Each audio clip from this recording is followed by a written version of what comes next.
បានប្រាប់ខ្ញុំថាមករយៈនេះគាត់ជារឿងចម្លែករហូតប្តីរបស់ឯងប្រឈមមុខនឹងការស្លាប់គ្រប់ពេលវេលាទាំងអស់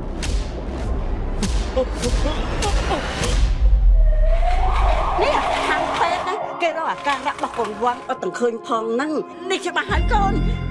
វ៉ាន់ប្រកាសជាមានខ្មោចនៅក្នុងខ្លួនហើយកូនមិនកើតទេអំឡុងធ្វើពិធី6ថ្ងៃនេះហាមណាកុំឲ្យអ្នកណានិយាយឈ្មោះគេពិតឲ្យសោះបើសិនឮឈ្មោះតែបន្តិចក៏ខ្មោចស្រីនោះមកយកជីវិតគេបាន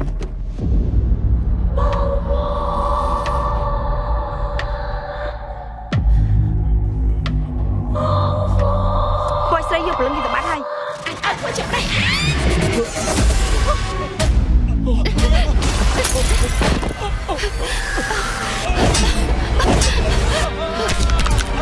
អូឈិណា